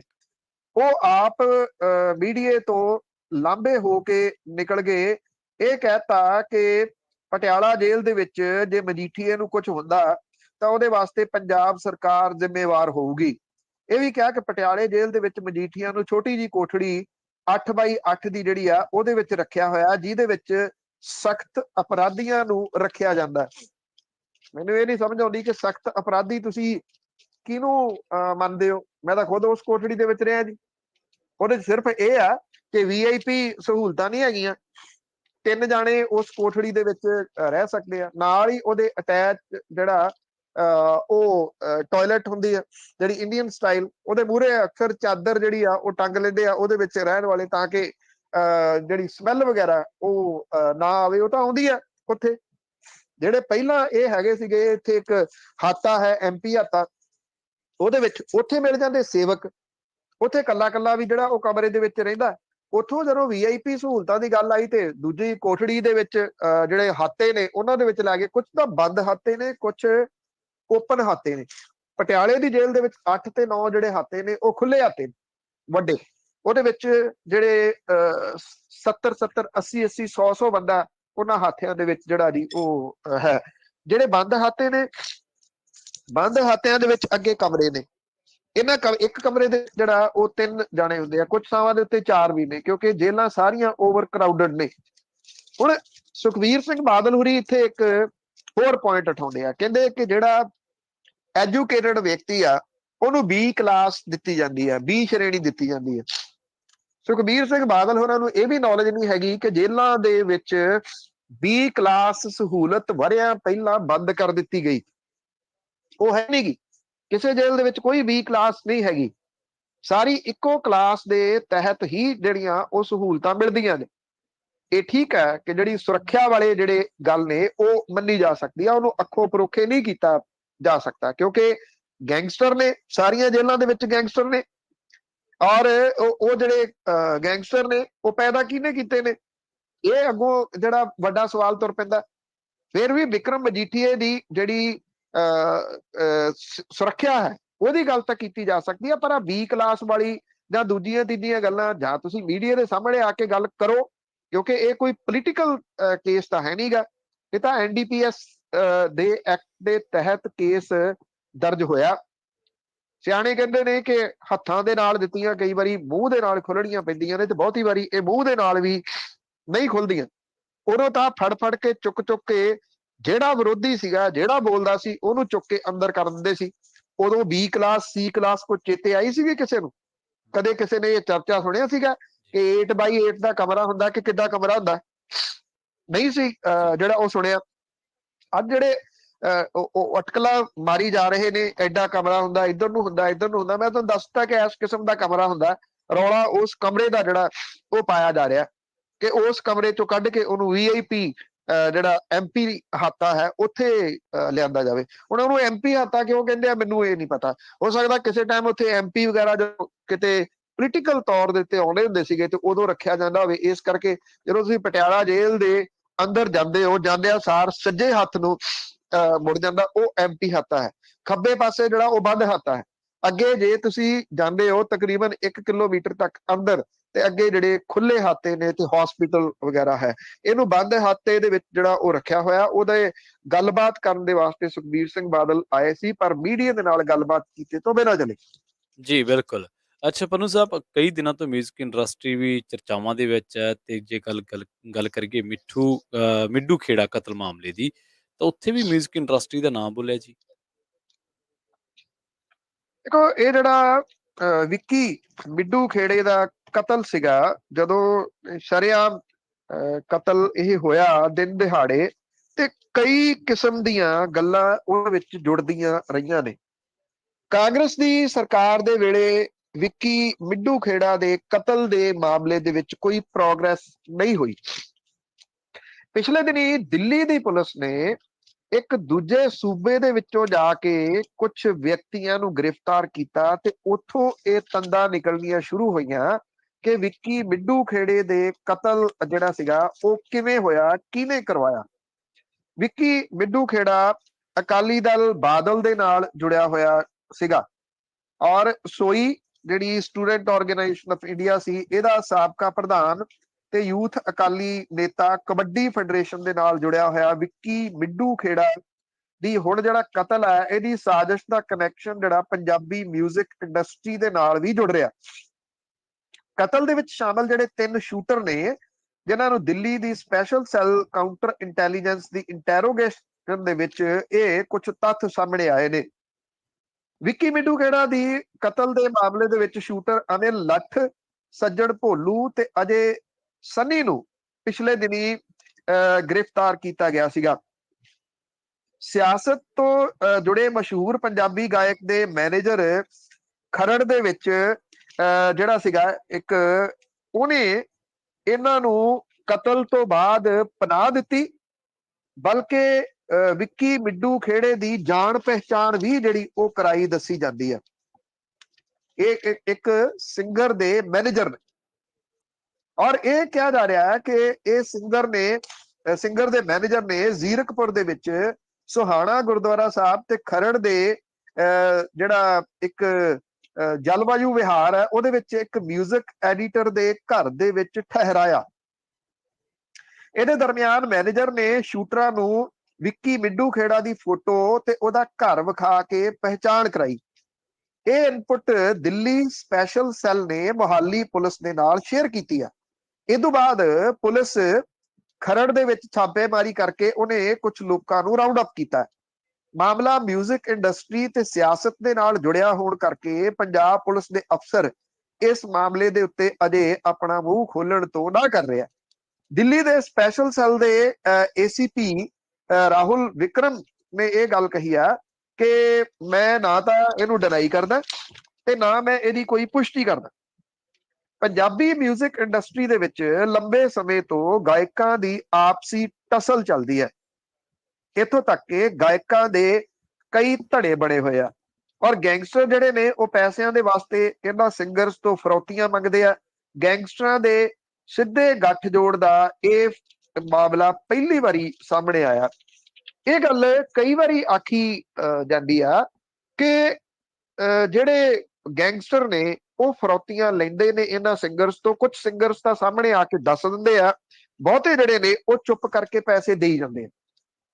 ਇਸ ਇੰਡਸਟਰੀ ਦੇ ਨਾਲ ਜੁੜੇ ਜਿਹੜੇ ਕੁਝ ਲੋਕ ਨੇ ਉਹ ਦਬਵੀਂ ਸੁਰ ਦੇ ਵਿੱਚ ਇਹ ਵੀ ਗੱਲ ਕਹਿੰਦੇ ਆ ਕਿ ਜੇ ਨਾ ਪੈਸੇ ਦਿੱਤੇ ਤੇ ਗੋਲੀਆਂ ਉਹਨਾਂ ਦੇ ਕੰਨ ਦੇ ਨੇੜਿਓਂ ਦੀ ਕਢਵਾ ਦਿੱਤੀਆਂ ਜਾਂਦੀਆਂ ਨੇ। ਵੇਖ ਲਾ, ਐਤਕੀ ਤਾਂ ਨੇੜਿਓਂ ਦੀ ਨਿਕਲੀ ਆ, ਅਗਲੀ ਵਾਰੀ ਜਿਹੜੀ ਆ ਉਹ ਸਾਹਮਣੇ ਵੀ ਆ ਸਕਦੀ ਆ।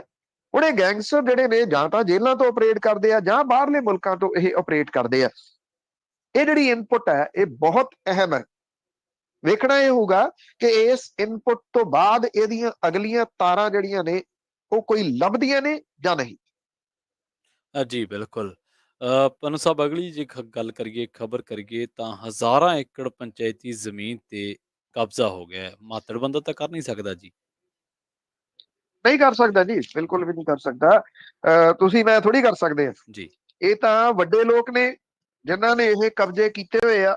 ਐਕਚੁਅਲੀ ਕੀ ਆ ਕਿ ਪਿਛਲੇ ਦਿਨੀ ਨਵੇਂ ਬਣੇ ਪੇਂਡੂ ਵਿਕਾਸ ਮੰਤਰੀ ਕੁਲਦੀਪ ਸਿੰਘ ਢਾਲੀਵਾਲ ਨੇ ਇਹ ਕਿਹਾ ਕਿ ਜਲੰਧਰ, ਕਪੂਰਥਲਾ, ਹੁਸ਼ਿਆਰਪੁਰ, ਨਵਾਂ ਸ਼ਹਿਰ ਇਹ ਸਾਰਾ ਜਲੰਧਰ ਡਿਵੀਜ਼ਨ ਦੇ ਆਉਂਦੇ ਆ, ਕਿ ਉਹ ਦੱਸੋ ਉਹਨਾਂ ਦੀ ਕਿੰਨੀ ਜ਼ਮੀਨ ਦੇ ਉੱਤੇ ਨਜਾਇਜ਼ ਕਬਜ਼ਾ ਹੋਇਆ। ਤੁਸੀਂ ਅੰਕੜੇ ਧਿਆਨ ਦੇ ਨਾਲ ਸੁਣਨਾ ਕਿ ਪੰਚਾਇਤੀ ਵਿਭਾਗ ਦੇ ਅਫਸਰਾਂ ਦੀ ਮਿਲੀ ਭੁਗਤ ਦੇ ਨਾਲ 10,000 ਏਕੜ ਤੋਂ ਜ਼ਿਆਦਾ ਗ੍ਰਾਮ ਪੰਚਾਇਤਾਂ ਦੀ ਜ਼ਮੀਨ ਦੇ ਉੱਤੇ ਦਹਾਕਿਆਂ ਤੋਂ ਨਜਾਇਜ਼ ਕਬਜ਼ਾ ਹੈ। ਇਹ ਸਿਰਫ 8 ਜ਼ਿਲ੍ਹਿਆਂ ਦੀ 10,576 ਏਕੜ ਪੰਚਾਇਤੀ ਜ਼ਮੀਨ ਹੈ ਜਿਨ੍ਹਾਂ ਨੇ ਕਬਜ਼ੇ ਕੀਤੇ ਹੋਏ ਆ। ਇਹਦੇ ਵਿੱਚ ਵੱਡੇ ਨਾਮ ਸ਼ਾਮਲ ਨੇ, ਇਹਦੇ ਵਿੱਚ ਸੰਸਥਾਵਾਂ ਸ਼ਾਮਲ ਨੇ, ਇਹਦੇ ਵਿੱਚ ਧਾਰਮਿਕ ਸੰਸਥਾਵਾਂ ਸ਼ਾਮਲ ਨੇ, ਇਹਦੇ ਵਿੱਚ ਐਜੂਕੇਸ਼ਨਲ ਸੰਸਥਾਵਾਂ ਸ਼ਾਮਲ ਨੇ। ਇਹਦੀ ਡਿਟੇਲ ਦੇ ਵਿੱਚ ਕਈ ਮਾਮਲਿਆਂ ਦੇ ਵਿੱਚ ਵਾਰੰਟ ਜਾਰੀ ਹੋਣ ਤੋਂ ਬਾਅਦ ਵੀ ਕੋਈ ਕਾਰਵਾਈ ਨਹੀਂ ਹੋਈ। ਜਲੰਧਰ ਡਿਵੀਜ਼ਨ ਦੇ 8 ਜ਼ਿਲ੍ਹਿਆਂ ਦੇ ਵਿੱਚ 561 ਪਿੰਡਾਂ ਦੀ 10,576 ਏਕੜ ਗ੍ਰਾਮ ਪੰਚਾਇਤ ਦੀ ਜ਼ਮੀਨ ਦੇ ਉੱਤੇ ਇਹ ਨਜਾਇਜ਼ ਕਬਜ਼ਾ ਹੈ। ਰਿਪੋਰਟ ਇਹ ਕਹਿੰਦੀ ਆ ਕਿ 172 ਪਿੰਡਾਂ ਦੇ ਵਿੱਚ 2377 ਏਕੜ ਜ਼ਮੀਨ ਦੇ ਉੱਤੇ ਨਜਾਇਜ਼ ਕਬਜ਼ੇ ਦੇ ਬਾਰੇ ਦੇ ਵਿੱਚ ਅਫਸਰਾਂ ਨੂੰ ਪਤਾ ਹੈ, ਫਿਰ ਵੀ ਇੱਕ ਵੀ ਕੇਸ ਨਹੀਂ ਦਾਇਰ ਕੀਤਾ ਗਿਆ। ਇਹ ਜਿਹੜੀ ਰਿਪੋਰਟ ਬਣੀ ਆ ਇਹਦੇ ਵਿੱਚ ਜਲੰਧਰ, ਕਪੂਰਥਲਾ, ਹੁਸ਼ਿਆਰਪੁਰ, ਨਵਾਂ ਸ਼ਹਿਰ, ਅੰਮ੍ਰਿਤਸਰ, ਤਰਨਤਾਰਨ, ਗੁਰਦਾਸਪੁਰ ਤੇ ਪਠਾਨਕੋਟ ਜ਼ਿਲ੍ਹਿਆਂ ਨੂੰ ਲੈ ਕੇ ਰਿਪੋਰਟ ਬਣੀ ਆ। ਇਹਦੇ ਵਿੱਚ ਵਿਕਾਸ ਸੈਕਟਰੀ ਚੰਡੀਗੜ੍ਹ ਨੂੰ ਭੇਜਿਆ ਗਿਆ। ਗੁਰਦਾਸਪੁਰ ਦੇ ਵਿੱਚ ਇੱਕ ਬੰਦੇ ਨੇ 300 ਏਕੜ ਜ਼ਮੀਨ ਦੇ ਉੱਤੇ ਕਬਜ਼ਾ ਕੀਤਾ ਹੋਇਆ। ਪੰਚਾਇਤਾਂ ਦੀਆਂ ਜ਼ਮੀਨਾਂ ਦੇ ਉੱਤੇ ਜਿਹੜਾ ਇਹ ਕਬਜ਼ਾ ਹੈ ਇਹ ਪੋਲੀਟੀਕਲ ਲੋਕ ਤੇ ਅਫਸਰ ਜਿਹੜੇ ਆ ਉਹਨਾਂ ਦੀ ਮਿਲੀ ਭੁਗਤ ਦੇ ਨਾਲ ਹੋ ਰਿਹਾ। ਜਿਹੜੇ ਕਈ ਮਾਮਲਿਆਂ ਦੇ ਉੱਤੇ ਪੰਚਾਇਤਾਂ ਦੇ ਹੱਕ ਦੇ ਵਿੱਚ ਫੈਸਲੇ ਹੋਏ ਪਰ ਅੱਗੋਂ ਕਬਜ਼ਾ ਤਾਂ ਹੇਠਲਿਆਂ ਨੇ ਲੈਣਾ ਨਾ, ਜਾ ਕੇ ਉਹ ਕਬਜ਼ਾ ਨਹੀਂ ਲੈਂਦੇ। ਉਹ ਇਸ ਕਰਕੇ ਕਬਜ਼ਾ ਨਹੀਂ ਲੈਂਦੇ ਕਿ ਇਹਨਾਂ ਦੇ ਉੱਤੇ ਕਾਬਜ਼ ਜਿਹੜੇ ਨੇ ਉਹ ਵੱਡੇ ਲੋਕ ਬੈਠੇ ਨੇ। ਨਜਾਇਜ਼ ਕਬਜ਼ਿਆਂ ਨੂੰ ਲੈ ਕੇ ਪੰਚਾਇਤੀ ਫੀਲਡ ਅਫਸਰਾਂ ਨੂੰ 17 ਜਨਵਰੀ 2020 ਤੋਂ ਲੈ ਕੇ 12 ਮਈ 2021 ਤੱਕ 24 ਚਿੱਠੀਆਂ ਲਿਖੀਆਂ ਗਈਆਂ। ਤੁਸੀਂ ਹੈਰਾਨ ਹੋਵੋਗੇ ਕਿਸੇ ਇੱਕ ਚਿੱਠੀ ਦਾ ਕਿਸੇ ਨੇ ਕੋਈ ਜਵਾਬ ਨਹੀਂ ਦਿੱਤਾ, ਨਾ ਕਬਜ਼ੇ ਨੂੰ ਰਿਵਿਊ ਕੀਤਾ ਗਿਆ, ਨਾ ਕਬਜ਼ਾ ਛੁਡਾਉਣ ਵਾਲੇ ਪਾਸੇ ਨੂੰ ਕੋਈ ਸਟੈਪ ਚੁੱਕਿਆ ਗਿਆ। ਕਪੂਰਥਲੇ ਦੇ ਵਿੱਚ 954 ਏਕੜ ਜ਼ਮੀਨ ਦੇ ਉੱਤੇ ਕਬਜ਼ਾ, ਫਗਵਾੜੇ ਦੇ ਵਿੱਚ ਕਬਜ਼ਾ, ਲਵਲੀ ਪ੍ਰੋਫੈਸ਼ਨਲ ਯੂਨੀਵਰਸਿਟੀ ਦਾ ਜਿਹੜਾ ਉਹ 7 ਕਨਾਲ ਤੇ 15 ਮਰਲੇ ਦੇ ਉੱਤੇ ਕਬਜ਼ਾ, ਔਰ 12 ਲੋਕਾਂ ਦੇ ਉੱਤੇ ਹੋਰ ਨਾਮ ਨੇ ਜਿਹਦੇ ਵਿੱਚ ਇੱਕ ਗੁਰਦੁਆਰਾ ਵੀ ਆ ਜਿਹਨੇ ਕਬਜ਼ਾ ਕੀਤਾ ਹੈ। ਜਲੰਧਰ ਦੇ ਵਿੱਚ 31 ਲੋਕਾਂ ਦਾ 183 ਏਕੜ 17 ਮਰਲੇ ਜਿਹੜਾ ਉਹਦੇ ਉੱਤੇ ਕਬਜ਼ਾ ਕੀਤਾ ਹੈ। ਲੋਕ ਸਭਾ ਦੇ ਵਿੱਚ ਮੈਂਬਰ ਤੇ ਪੰਜਾਬ ਦੇ ਰਾਜ ਗਾਇਕ ਰਹੇ ਹੰਸਰਾਜ ਹੰਸ ਹੋਰਾਂ ਦਾ ਬੇਟਾ ਨਵਰਾਜ ਹੰਸ ਤੇ ਯੁਵਰਾਜ ਹੰਸ ਦਾ ਸਫੀਪੁਰ ਦੇ ਵਿੱਚ 20 ਏਕੜ ਜ਼ਮੀਨ ਦੇ ਉੱਤੇ ਕਬਜ਼ਾ ਲਿਆ ਗਿਆ ਜੀ। ਨਵੇਂ ਸ਼ਹਿਰ ਤੁਸੀਂ 25,000 ਦੇ ਹਿਸਾਬ ਨਾਲ ਆ ਜਾਓ, ਹੋਰ ਘੱਟ ਕਰ ਲਓ, 20,000 ਦੇ ਹਿਸਾਬ ਦੇ ਨਾਲ ਆ ਜਾਓ। ਜੇ ਤੁਸੀਂ 10,000 ਏਕੜ ਪੰਚਾਇਤਾਂ ਦੀ ਜ਼ਮੀਨ ਨੂੰ 20,000 ਰੁਪਈਆ ਪਰ ਏਕੜ ਦੇ ਹਿਸਾਬ ਦੇ ਨਾਲ ਠੇਕੇ ਦੇ ਉੱਤੇ ਲੈ ਆਓ ਤੇ ਕੀ ਪਿੰਡਾਂ ਦੀ ਜ਼ੋਨ ਨਹੀਂ ਸੁਧਰ ਜੂਗੀ ਜੀ? ਤੁਸੀਂ ਵੀ ਪਿੰਡਾਂ ਦੇ ਰਹਿਣ ਵਾਲੇ ਹੋ ਪ੍ਰਵੀਨ, ਤੁਸੀਂ ਦੱਸ ਸਕਦੇ ਹੋ ਇੰਨੇ ਪੈਸੇ ਜਦੋਂ ਪੰਚਾਇਤਾਂ ਦੇ ਕੋਲੇ ਆ ਜਾਣ ਤੇ ਉਹ ਲੋਕ ਹਿੱਤਾਂ ਦੇ ਵਾਸਤੇ ਖਰਚੇ ਜਾਣ ਤੇ ਪਿੰਡਾਂ ਦੀ ਨੁਹਾਰ ਕਿੱਧਰ ਨੂੰ ਜਾ ਸਕਦੀ ਆ। ਪਰ ਇਹ ਕਬਜ਼ਾਧਾਰੀ ਜਿਹੜੇ ਲੋਕ ਨੇ ਵਰਿਆਂ ਤੋਂ ਉੱਥੇ ਕਬਜ਼ਾ ਕਰਕੇ ਇਹ ਤੇ ਬੈਠੇ ਨੇ। ਜੀ ਬਿਲਕੁਲ ਬਿਲਕੁਲ, ਪੈਸਾ ਸਰਮਾਇਆ ਬੜਾ ਬਣਦਾ। ਔਰ ਆਪਾਂ ਨੂੰ ਸਭ 40-45 ਹਜ਼ਾਰ ਠੇਕਾ ਤਾਂ ਹੁਣ ਪੁਰਾਣੇ ਦਿਨਾਂ ਦੀ ਗੱਲ ਹੋ ਗਈ, ਹੁਣ ਤਾਂ ਠੇਕੇ 60-65 ਨੂੰ ਚੜ ਗਏ। ਤੇ ਜਿਹੜਾ ਮਾਤੜ ਆ ਹੁਣ ਤਾਂ ਠੇਕੇ ਤੇ ਲੈਣ ਤੋਂ ਵੀ ਥੋੜਾ ਜਿਹਾ ਸੋਚਦਾ, ਕਿਉਂਕਿ ਉਸ ਦੀ ਨੁਕਸਾਨ ਦੀ ਭਰਪਾਈ ਬਹੁਤ ਔਖੀ, ਜੇਕਰ ਕਿਤੇ ਕੁਦਰਤੀ ਆਫਤ ਕਰਕੇ ਹੋ ਜਾਵੇ। ਕਣਕ ਦੀ ਕਟਾਈ, ਕਿਸਾਨੀ ਦੀ ਗੱਲ ਚੱਲੀਏ ਤੇ ਕਣਕ ਦੀ ਗੱਲ ਕਰ ਲੈਂਦੇ ਹਾਂ। ਪਨੂੰ ਸਾਹਿਬ, ਕਟਾਈ ਵੀ ਜ਼ੋਰਾਂ ਤੇ ਹੈ ਤੇ ਕੌਮਾਂਤਰੀ ਬਾਜ਼ਾਰ ਦੇ ਵਿੱਚ ਦੱਸਦੇ ਆ ਵੀ ਕਣਕ ਦੀ ਮੰਗ ਵੀ ਐਕਤੀ ਹੈਗੀ ਹੈ। ਇਹ ਗੱਲ ਮੈਂ ਅੱਗੇ ਵੀ ਇੱਕ ਦਿਨ ਕੀਤੀ ਸੀ ਕਿ ਇਸ ਵਾਰੀ ਕਣਕ ਦੀ ਜਿਹੜੀ ਆ ਉਹ ਮੰਗ ਵਧੂਗੀ। ਉਹਦਾ ਰੀਜ਼ਨ ਰਸ਼ੀਆ ਤੇ ਯੂਕਰੇਨ ਦੇ ਵਿੱਚ ਲੱਗੀ ਹੋਈ ਜੰਗ ਹੈ, ਜਿਹਦੇ ਕਰਕੇ ਤੁਸੀਂ ਇਹ ਕਹਿ ਸਕਦੇ ਹੋ ਕਿ ਉਹਦੇ ਕਰਕੇ ਇਹ ਇਸ ਵਾਰੀ ਵਧਣੀ ਹੈ ਦੀ ਮੰਗ। ਔਰ ਇਸ ਵੇਲੇ ਸਾਰੀਆਂ ਸੜਕਾਂ ਦੇ ਉੱਤੇ ਤੁਹਾਨੂੰ ਕੰਬਾਈਨਾਂ ਫਿਰਦੀਆਂ ਨਜ਼ਰ ਆਉਂਦੀਆਂ ਨੇ, ਇੱਕ ਤੋਂ ਦੂਜੀ ਜਗ੍ਹਾ ਦਿੱਤੇ ਜਾਂਦੀਆਂ। ਲਗਾਤਾਰ ਕਟਾਈ ਹੋ ਰਹੀ ਹੈ, ਮਸ਼ੀਨੀ ਯੁੱਗ ਹੈ।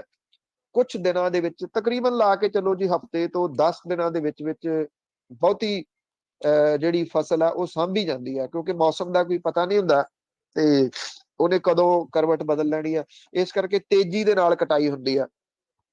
ਪ੍ਰਬੰਧ ਇਸ ਵਾਰੀ ਚੰਗੇ ਜਾਪਦੇ ਆ, ਮੰਡੀਆਂ ਦੇ ਵਿੱਚ ਲੱਗ ਰਹੇ ਆ ਚੰਗੇ, ਛਾਂ ਦਾ ਇੰਤਜ਼ਾਮ ਹੈ, ਪਾਣੀ ਪੀਣ ਵਾਲੇ ਦਾ ਇੰਤਜ਼ਾਮ ਦਿਸ ਰਿਹਾ। ਮੰਡੀਆਂ ਦੇ ਵਿੱਚ ਇਸ ਵਾਰੀ ਕਣਕ ਆਊਗੀ, ਪਰ ਬਹੁਤ ਸਾਰੀ ਕਣਕ ਹੈ ਜਿਹੜੀ ਉਹ ਬਾਹਰੋਂ ਬਾਹਰ ਵੀ ਵਿਕ ਜਾਣੀ ਹੈ, ਕਿਉਂਕਿ ਦੇਰ ਤੋਂ ਜਿਹੜੇ ਵਪਾਰੀ ਵਰਗ ਹੈ ਉਹ ਗੇੜੇ ਕੱਢੀ ਜਾਂਦਾ ਕਿਸਾਨਾਂ ਦੇ ਦੁਆਲੇ। ਉਹ ਇਸ ਕਰਕੇ ਗੇੜੇ ਕੱਢ ਰਿਹਾ ਕਿ ਉਹਨੂੰ ਪਤਾ ਹੈ ਕਿ ਕਣਕ ਜਿਹੜੀ ਆ ਉਹ ਇਸ ਵਾਰੀ ਮਿਲਣੀ ਨਹੀਂ। ਸਰਕਾਰ ਇਹ ਗੱਲ ਕਹਿੰਦੀ ਹੈ ਕੇਂਦਰ ਦੀ ਕਿ ਉਹ ਵਿਦੇਸ਼ਾਂ ਦੇ ਸੰਪਰਕ ਦੇ ਵਿੱਚ ਹੈ, ਜਿਹੜੇ ਜਿਹੜੇ ਦੇਸ਼ ਕਣਕ ਦੀ ਮੰਗ ਕਰ ਰਹੇ ਆ ਉਹਨਾਂ ਦੇ ਨਾਲ ਉਹ ਗੱਲ ਕਰ ਸਕਦੀ ਹੈ। ਦੇਖੋ, ਜੇ ਸਰਕਾਰ ਉਹਦੇ ਚੋਂ ਕਮਾਉਂਦੀ ਹੈ ਤੇ ਘੱਟੋ ਘੱਟ ਮੈਂ ਤਾਂ ਇਹ ਸਮਝਦਾ ਹੈ ਕਿ ਫਸਲੀ ਵਿਭਿੰਨਤਾ ਦੇ ਉੱਤੇ ਕਿਤੇ ਇਹ ਪੈਸੇ ਜਿਹੜੇ ਉਹ ਖਰਚੇ ਜਾਣ ਤੇ ਇੱਕ ਨਵੀਂ ਸ਼ੁਰੂਆਤ ਹੋ ਸਕਦੀ ਹੈ। ਇੰਨਾ ਪਤਾ ਲੱਗਾ ਕਿ ਪੰਜਾਬ ਸਰਕਾਰ ਇੱਕ ਪਾਇਲਟ ਪ੍ਰੋਜੈਕਟ ਸ਼ੁਰੂ ਕਰੂਗੀ ਇਸ ਵਾਰੀ 2-3 ਜ਼ਿਲ੍ਹਿਆਂ ਦੇ ਵਿੱਚ ਝੋਨੇ ਹੇਠੋਂ ਰਕਬਾ ਜਿਹੜਾ ਉਹ ਕੱਢਣ ਦੇ ਵਾਸਤੇ। ਲੈਟਸ ਸੀ ਉਹਦੇ ਵਿੱਚੋਂ ਕੀ ਨਿਕਲਦਾ। ਇਸ ਵੇਲੇ ਜਿਹੜੀ ਕਣਕ ਹੈ ਉਹਦੀ ਕਟਾਈ ਪੂਰੇ ਤਰੀਕੇ ਦੇ ਨਾਲ ਜ਼ੋਰਾਂ ਦੇ ਉੱਤੇ ਆ, ਔਰ 40% ਦੀ ਫਸਲ ਜਿਹੜੀ ਆ ਮੰਡੀਆਂ ਚੋਂ ਸਿੱਧੀ ਚੁਕਾਈ ਕਰਕੇ ਦੂਜੇ ਸੂਬਿਆਂ ਦੇ ਵਿੱਚ ਭੇਜਣੀ ਆ। ਕਣਕ ਦਾ ਭਾਅ ਤੇਜ਼ ਹੈ, ਕਾਰਪੋਰੇਟ ਕਿਸਾਨਾਂ ਨੂੰ ਉੱਚਾ ਭਾਅ ਦੇਣ ਲਈ ਤਿਆਰ ਨੇ।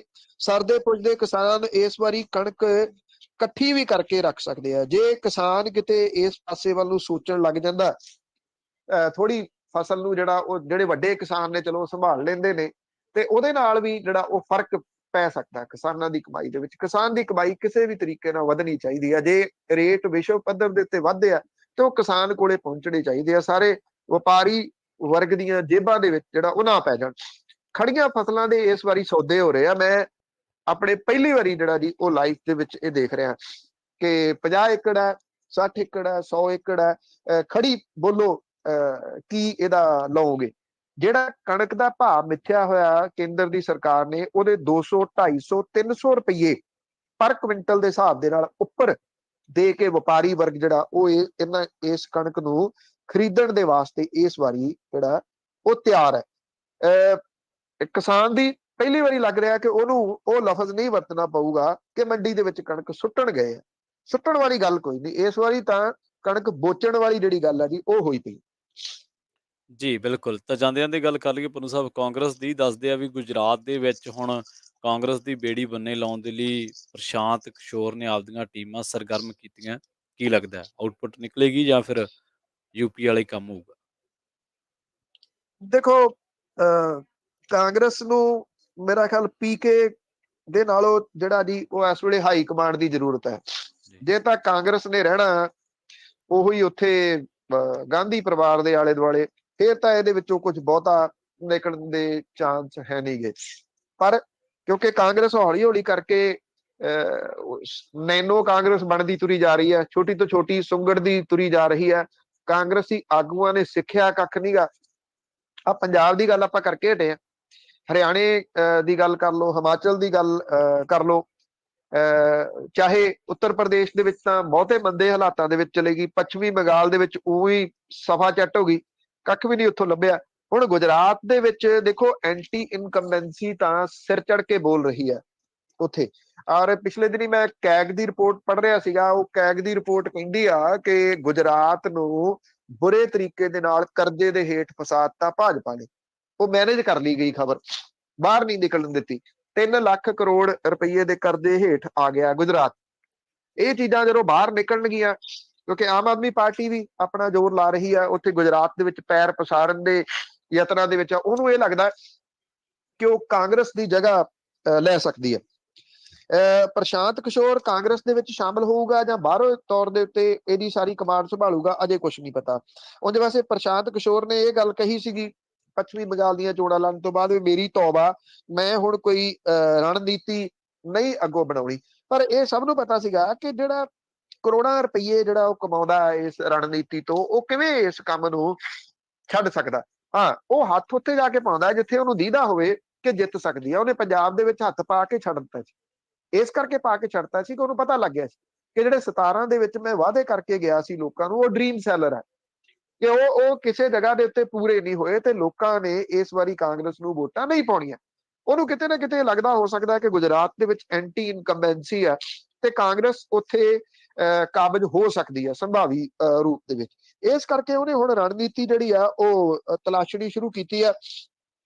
ਰਾਹੁਲ ਗਾਂਧੀ ਦੇ ਨਾਲ ਉਹਦੀਆਂ ਮੀਟਿੰਗਾਂ ਲੰਮੀਆਂ ਚੌੜੀਆਂ ਜਿਹੜੀਆਂ ਹੋਈਆਂ ਨੇ, ਔਰ ਇਹ ਕਿਹਾ ਜਾ ਰਿਹਾ ਕਿ ਪਾਰਟੀ ਨੇ ਪ੍ਰਸ਼ਾਂਤ ਕਿਸ਼ੋਰ ਦੇ ਨੇੜਲੇ ਸਾਥੀ ਦੀਆਂ ਬਿਨਾਂ ਕਿਸੇ ਸ਼ਰਤ ਦੇ ਸੇਵਾਵਾਂ ਲਈਆਂ ਨੇ। ਔਰ ਕਾਂਗਰਸ ਦੇ ਵੱਲੋਂ ਪਾਰਟੀਦਾਰ ਆਗੂ ਨਰੇਸ਼ ਪਟੇਲ ਨੂੰ ਪਾਰਟੀ ਦੇ ਵਿੱਚ ਸ਼ਾਮਲ ਕਰਾਉਣ ਦੀਆਂ ਕੋਸ਼ਿਸ਼ਾਂ ਕੀਤੀਆਂ ਜਾ ਰਹੀਆਂ ਨੇ। ਗੁਜਰਾਤ ਜਿਹੜਾ ਨਾ ਜੀ, ਉਹ ਇਸ ਵਾਰੀ ਕਾਫੀ ਚਰਚਾ ਦੇ ਵਿੱਚ ਰਹੂਗਾ, ਕਿਉਂਕਿ ਗੁਜਰਾਤ ਮਾਡਲ ਦਾ ਜ਼ਿਕਰ ਬੜਾ ਹੁੰਦਾ।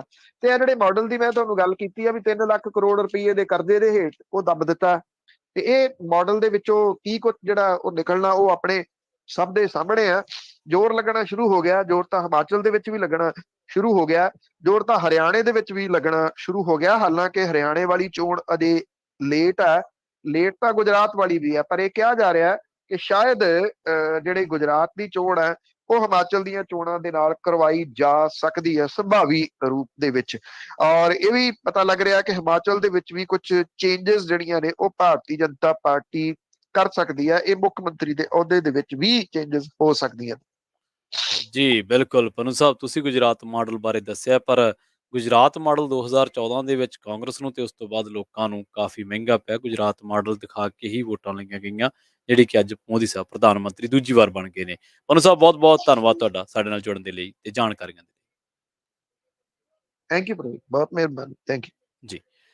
ਦਰਸ਼ਕੋ ਸਰੋਤਿਓ, ਇਹ ਸਨ ਆਪਣੇ ਨਾਲ ਬਲਤੇਜ ਪੰਨੂ ਜੀ, ਜਿਨ੍ਹਾਂ ਨੇ ਪ੍ਰਸ਼ਾਂਤ ਕਿਸ਼ੋਰ ਦੇ ਗੁਜਰਾਤ ਦੇ ਵਿੱਚ ਸਰਗਰਮੀਆਂ ਤੋਂ ਲੈ ਕੇ ਦਰਬਾਰ ਸਾਹਿਬ ਦੇ ਗੁਰਬਾਣੀ ਦੇ ਇੱਕ ਚੈਨਲ ਤੋਂ ਪ੍ਰਸਾਰਨ ਕਿਉਂ ਇੱਥੋਂ ਤੱਕ ਆਪਾਂ ਨੂੰ ਖਬਰਾਂ ਤੇ ਅਹਿਮ ਜਾਣਕਾਰੀਆਂ ਦਿੱਤੀਆਂ। ਜਾਂਦੇ ਜਾਂਦੇ ਸਾਡੇ ਸਪਾਂਸਰਸ ਦੇ ਉੱਤੇ ਇੱਕ ਵਾਰ ਨਜ਼ਰ ਫੇਰ ਮਾਰ ਲੈਂਦੇ ਆ ਜੀ। ਖਾਲਸਾ ਇੰਸ਼ੋਰੈਂਸ ਏਜੰਸੀ ਵਾਲੇ ਇਸ ਪ੍ਰੋਗਰਾਮ ਦੇ ਸਪਾਂਸਰ ਨੇ, ਜਿਨ੍ਹਾਂ ਦੇ ਨਾਲ ਤੁਸੀਂ ਕਿਸੇ ਵੀ ਤਰ੍ਹਾਂ ਦੀ ਇੰਸ਼ੋਰੈਂਸ ਲੈਣੀ ਹੈ ਤਾਂ ਸੰਪਰਕ ਕਰ ਸਕਦੇ ਹੋ। ਉਹਨਾਂ ਦਾ ਨੰਬਰ ਹੈ 408 272 2500। ਟਿਰਕੀਆਨਾ ਇਮੀਗ੍ਰੇਸ਼ਨ ਲਾਅ ਵਾਲੇ, ਇਮੀਗ੍ਰੇਸ਼ਨ ਲਾਅ ਫਰਮ ਵਾਲੇ ਜੇ ਟਿਰਕੀਆਨਾ ਸਾਡੇ ਇਸ ਪ੍ਰੋਗਰਾਮ ਦੇ ਸਪਾਂਸਰ ਨੇ। ਉਹਨਾਂ ਦਾ ਨੰਬਰ ਹੈ 415 909 0503। ਕਿਸੇ ਵੀ ਤਰ੍ਹਾਂ ਦੀ ਇਮੀਗ੍ਰੇਸ਼ਨ ਬਾਬਤ ਕੋਈ ਜਾਣਕਾਰੀ ਚਾਹੀਦੀ ਤੇ ਇਸ ਨੰਬਰ ਤੇ ਸੰਪਰਕ ਕਰ ਸਕਦੇ ਹੋ। ਗੁਰਦੀਪ ਸਿੰਘ ਬਿਰਦੀ ਕਲੋਵਿਸ ਵਾਲੇ, ਸਤਨਾਮ ਸਿੰਘ ਸ਼ੇਰਗਿੱਲ ਸਿਲਮਾ ਤੋਂ, ਮਨਜੀਤ ਸਿੰਘ ਦੀਵਾਨਾ, ਬੂਟਾ ਸਿੰਘ ਰਾਣੀਪੁਰ ਫ੍ਰਿਜ਼ਨੋ, ਚਰਨਜੀਤ ਸਿੰਘ ਬਦਵਾਲ, ਪਿਆਰਾ Singh, Rahul Gurpal Gill Sacramento, Resham Singh Nijjar Yuba city, Mandeep Singh ਕਾਲੋਂ Modesto, Ravinder Singh, Pritam Singh ਤੇ ਗੁਰਮੀਤ ਸਿੰਘ, ਸੁਰਿੰਦਰ ਕੌਰ ਥਿੰਦ ਵੇਕਰਸਫੀਲਡ, ਗੁਰਮੇਲ ਲਿੱਦੜ ਵੇਕਰਸਫੀਲਡ ਅਤੇ ਮਨਦੀਪ ਸਿੰਘ, ਸਰਬਜੀਤ ਕੌਰ ਸੈਨ ਹੋਜ਼ੇ ਤੋਂ ਸਾਡੇ ਇਸ ਪ੍ਰੋਗਰਾਮ ਦੇ ਸਪਾਂਸਰ ਸਨ। ਅਸੀਂ ਉਹਨਾਂ ਦੇ ਬਹੁਤ ਬਹੁਤ ਧੰਨਵਾਦੀ ਹਾਂ। ਉਹਨਾਂ ਦੇ ਕਰਕੇ ਹੀ ਇਹ ਪ੍ਰੋਗਰਾਮ ਤੁਹਾਡੇ ਤੱਕ ਪਹੁੰਚਦੇ ਨੇ। ਸੋ ਕਿਸੇ ਵੀ ਦਰਸ਼ਕ ਨੇ, ਕਿਸੇ ਵੀ ਸਰੋਤੇ ਨੇ ਜੇਕਰ ਪ੍ਰੋਗਰਾਮ ਨੂੰ ਸਪਾਂਸਰ ਕਰਨਾ ਤਾਂ ਕਿਸੇ ਵੀ ਟਾਈਮ ਰੇਡੀਓ ਦੇ ਨਾਲ ਸੰਪਰਕ ਕਰ ਸਕਦੇ ਹੋ। ਸੰਪਰਕ ਨੰਬਰ ਹੈ 408 272 5200। ਸੋ ਤੁਹਾਡਾ ਸਾਰਿਆਂ ਦਾ ਬਹੁਤ ਬਹੁਤ ਧੰਨਵਾਦ। ਕੱਲ ਫੇਰ ਇਸੇ ਸਮੇਂ ਮਿਲਾਂਗੇ ਤਾਜ਼ਾ ਅਤੇ ਅਹਿਮ ਜਾਣਕਾਰੀਆਂ ਦੇ ਨਾਲ। ਸਤਿ ਸ਼੍ਰੀ ਅਕਾਲ। ਸੁਣਦੇ ਰਹੋ ਪੰਜਾਬੀ ਰੇਡੀਓ USA, ਆਵਾਜ਼ੇ ਪੰਜਾਬੀਅਤ।